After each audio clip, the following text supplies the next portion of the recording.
Psalm 127 verse 5 says, Happy is the man that hath his quiver full of them. They shall not be ashamed, but they shall speak with the enemies in the gate. And the title of this brief sermon is Grateful for Our Children. Grateful for our children. You see, most Thanksgiving sermons will say something along the lines of, be grateful that you still have a job even if your job sucks. Be grateful that you still have your health. And if your health is in danger, be grateful that you're still alive, or something of that nature. And you know, all of that's righteous. All of that is awesome. I have no problem with that. But the specific problem that I noticed that America has a problem with is not being grateful for our children. During the entire time of the pandemic, or whatever you want to call it, you had a lot of parents that had to take care of their kids at home because schools were operating virtually. You had a lot of these parents who would say, well, the schools aren't teaching our kids the right things. They're teaching communism, they're teaching critical race theory, and they're teaching all these negative things, which they are. But then these same parents will turn around and say, we need to open the schools back as fast as possible. Get our kids back on the school bus. Wait a minute. If you are so unhappy with how the public schools are treating your kids, then why are you in a rush to get your kids back into the custody of somebody who doesn't know the Lord? What that shows me is that America, even Christian America, has a problem with not being grateful for their children. You come to church, oh, let me throw my kid in the children's church.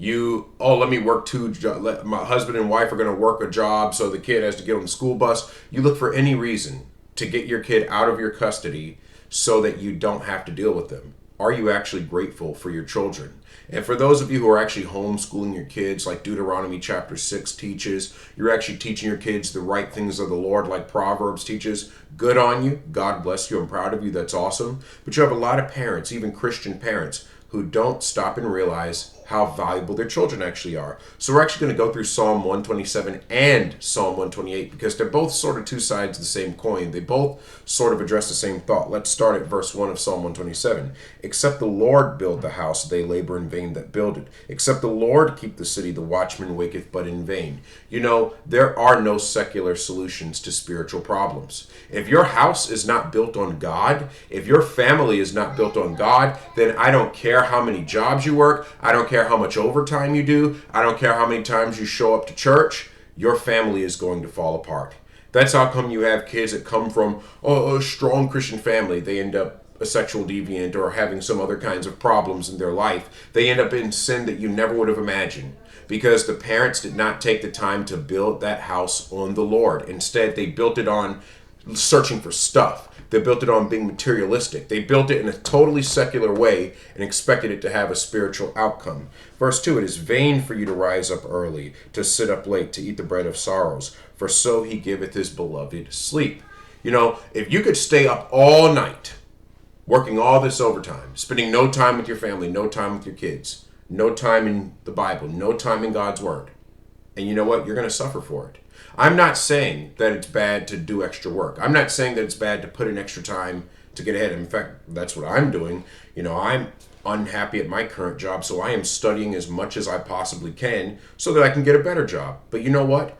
I still make sure that I don't let head go to pillow without reading God's Word. I don't let head go to pillow without telling my wife and kids that I love them, spending some time with them. Listen, you can only spend but so many hours a day doing your job or doing whatever it is that helps you earn money in life. You have to put God first. You have to seek ye first the kingdom of God and his righteousness, and all these things shall be added unto you.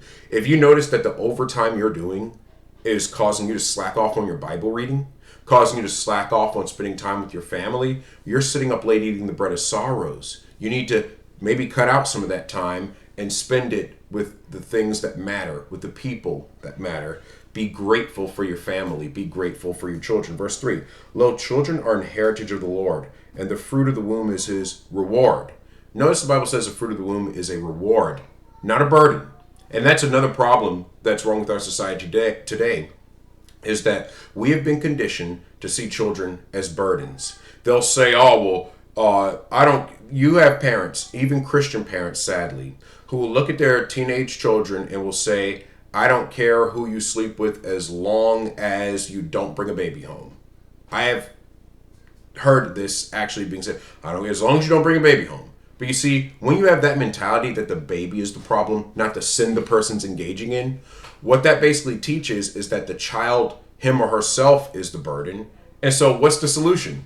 Get rid of the burden, but keep the pleasure, right? That's why you have such a strong abortion culture in our society, because we're not grateful for children anymore. I believe that if we could get our hands on the next generation and teach them to be grateful for children, teach them that children are inherently a good thing, then you would see pro-choice garbage gone within a generation. But the thing is, we look at kids as a burden. The idea is have as few kids as possible. Avoid getting married. Avoid responsibility. Because, kids cost too much. Listen, God can supply every one of your needs according to his riches and glory, number one. Number two, and this is a sad fact, but I hate to break it to you, you are going to have to pay taxes. You are going to have financial burdens on your life, even if you stayed single.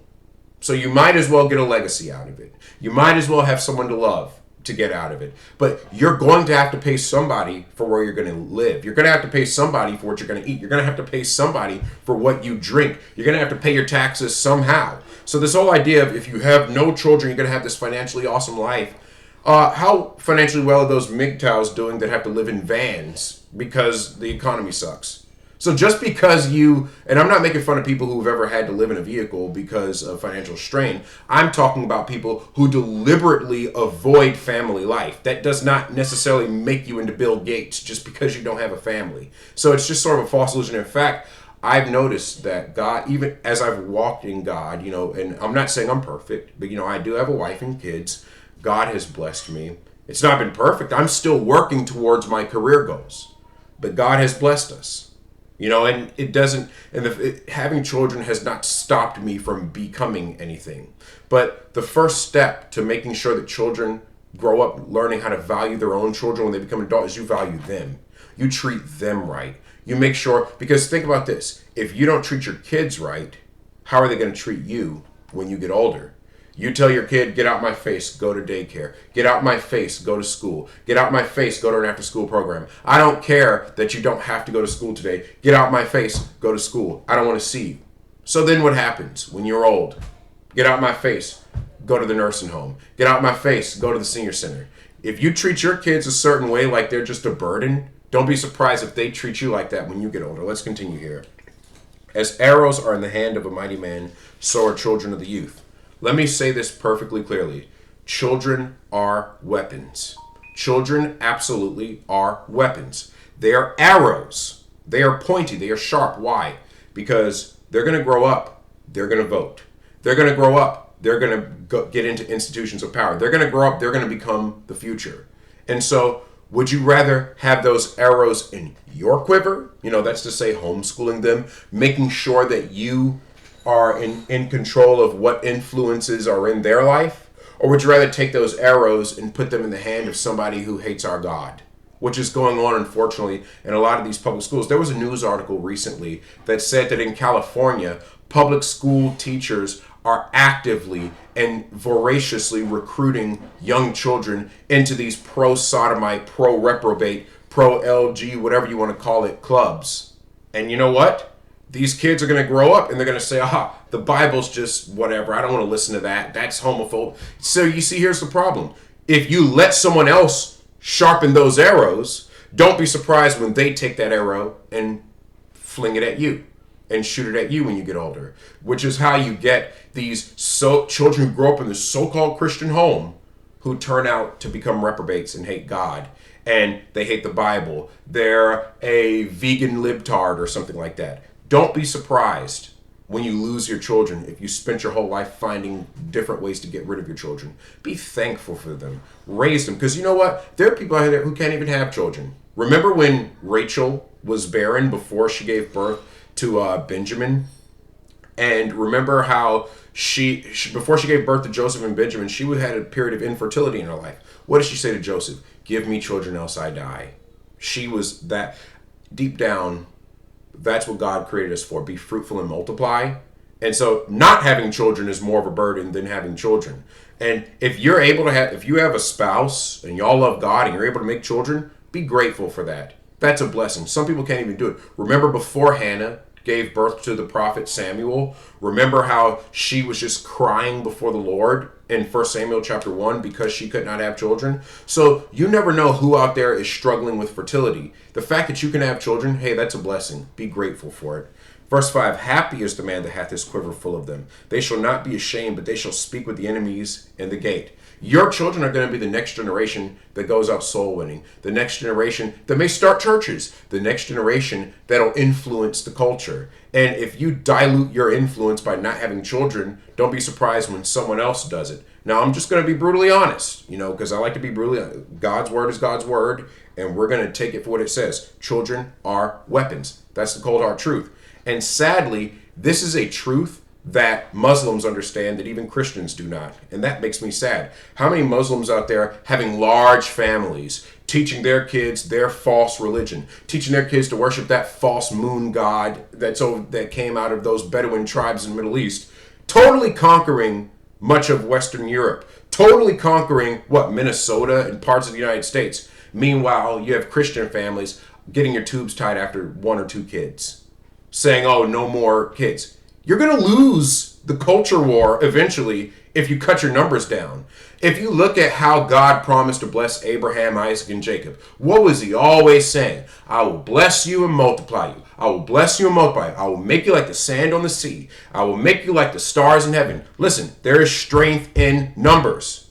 If you went to war right now, would you rather have just 2 arrows in your quiver, or would you rather have dozens of arrows in your quiver and then a backup quiver with even more arrows? That's the idea. There actually is a mathematical, numerical advantage to be had. So yes, having a lot of children is hard work. There's no doubt about that. It's more mouths to feed. It's more butts to wipe when they're babies. It's more cleaning to do. It's more potential inter-sibling conflicts to break up. But at the end, it is a tribe. It is a blessed tribe. I'm so grateful for my family. So this whole idea of only having 1 or 2 kids, well, and then not only this, you have to think about it from this standpoint too.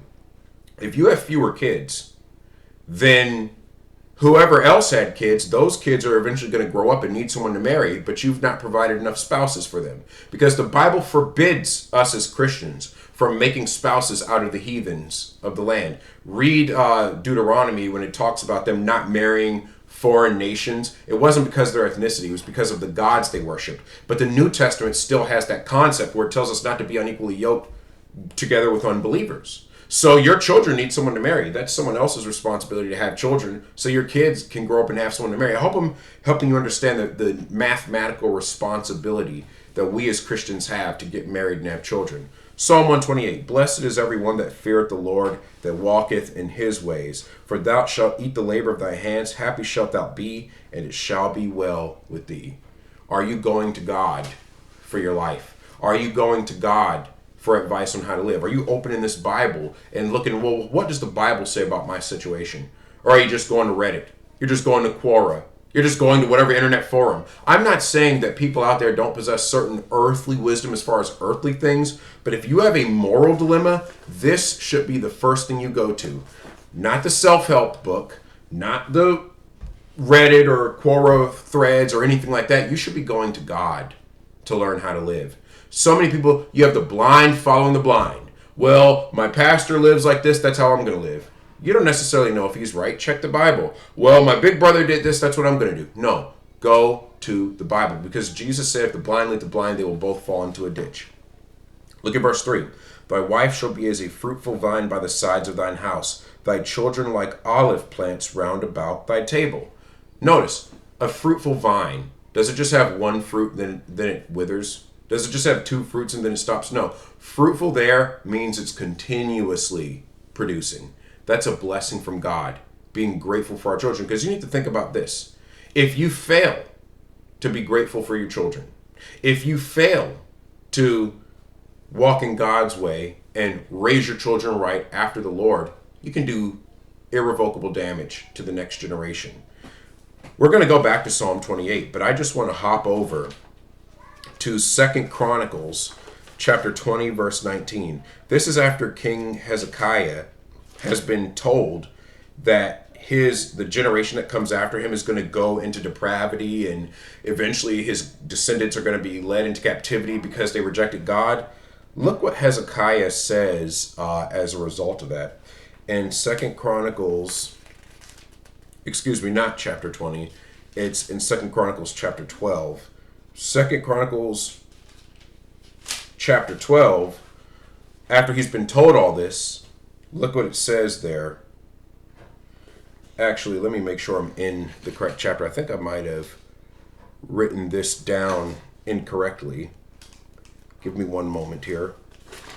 Kind of got my handwriting is actually pretty terrible. So as a result, sometimes when I write down a verse and then I'm having trouble reading it, I should probably slow down and do a better job of writing. It's actually 2 Kings chapter 20, verse 19. It says, let's actually go back to verse 18. It says, "And of thy sons that shall issue from thee, which thou shalt beget, they shall take away, and they shall be eunuchs in the palace of the king of Babylon." So his descendants, right? Because the word son sometimes means grandson or great-grandson. His descendants were going to be eunuchs. How many times do we see this happening in America? You tell your kids don't have kids, so they get on the pill, but they still sleep around. They do all these things to destroy their reproductive anatomy. Our descendants become eunuchs. And so that's a very blatant denial of God's commandment of be fruitful and multiply. But look how Hezekiah reacts. "Then said Hezekiah unto Isaiah, Good is the word of the Lord, which thou hast spoken. And he said, Is it not good, if there be peace and truth in my days?" So Hezekiah's like, look, I don't care what happens to my descendants, as long as I'm okay. I don't care what happens to the next generation, as long as I get my little peace of mind, my little joy, my little pleasure. That's an ungrateful attitude towards your children. And you know what? Hezekiah's very son, Manasseh, went on to become such a wicked king in Judah that after Manasseh's reign, there was so much human sacrifice and so much blood on the Jews' hand in those days that God permanently promised to hand them over to Babylon. So you might be doing permanent damage to the next generation by having this attitude of not caring how they turn out. Listen, you need to care how your kids turn out. You need to care what's going to happen after you, because you're not going to be here forever. You should care what happens after you die. Did I leave my kids good lessons in the Lord? Did I leave behind a good legacy? Are my children prepared to serve God in my absence? You don't want kids that turn out like Joash, who was king in Judah. You see, Joash only did good before God in the days of Jehoiada the priest. But after Jehoiada the priest died, he went right back to his wicked ways. You don't want to have a son who only does right while you're standing over him, but after you die, he just completely misses the mark and falls away from doing God's will. And then your name, your legacy is now in the toilet because, oh, that family, they're trash. That family, they don't love God. That family, they're off in the drugs and a whole bunch of half siblings because the kids are sleeping around. Nobody's married. You don't want that to be your family name after you go home and be with the Lord. Think about what impression you're leaving upon your children. Because if you look in Titus chapter 2, verse 4, it says that they may teach the young women to be sober, to love their husbands, to love their children. Listen, God wants us to love our children. God wants us to take them seriously. We're supposed to have an attitude that says, I care what happens to the next generation. Not one of all, whatever, as long as I get my pleasure. No, we need to be grateful for our children and take them seriously. Anyway, it says in verse 4 of Psalm 128, we're back there to finish it off. Behold, that thus shall the man be blessed that feareth the Lord. The Lord shall bless thee out of Zion, and thou shalt see the good of Jerusalem all the days of thy life. See, now we're talking about a national blessing, right? Not just your family being blessed. You're going to bless all of Jerusalem. Listen, national security starts with spiritual security, and that starts with raising godly children. Think about the fact that our country is teetering on the edge of socialism at every election. Every election's a nail biter. Is this the one where the communists get sworn in and we lose all our rights? And it's starting to happen, sadly. How do you reverse this? How do you stop this? Raise the next generation in God, so that when they go to the polls, they're not going to willingly walk into the wolf that's going to take away people's rights. You start, and how about we get some higher quality candidates? First of all, why are our choices always between garbage and slightly less garbage? Why don't we start raising the next generation right, so that standards in society are higher, so that we don't have a candidate who has to shy away or become mushmouth when he has to proclaim something in God. Like, oh, well, I don't believe in trans, but I'm not going to force my Christianity. No. boldly, here's what God's word teaches. Male and female created he them. No third choice. How about we start raising the next generation in God so we can see peace upon our Jerusalem? Because listen, we're not Israel in the sense that America is not Israel, but you know what? The same way God deals with any nation is the same way he'll deal with us. Read Jeremiah chapter 18 if you don't believe me on that. And that's the fact of the matter is, we as Christians are the spiritual Israel, of course, but we need to secure our children in the next generation so there can be peace in the land. Let's finish it. It says, yeah, thou shalt see thy children's children and peace upon Israel. What's your purpose when you get old? Your purpose when you get old? Why does God let you live so much longer? You live beyond 70, why does God let you do that? If you live beyond, why does God let you do that? It's simple. We're going to end it on Psalm 78, verse 6. What is the purpose? Because you're not going to be young forever. You're not going to be in your 20s with few responsibilities forever. Eventually you will get old, and this will be your job to do. Psalm 78, verse 6 is the last verse we're going to read. It says that the generation to come might know them, even the children which should be born, who should raise and declare them to their children. So what's your job? To declare God's word to your children, to prepare the next generation to serve God. And it starts by being thankful for your children and raising them right so they can bless the next generation. God bless.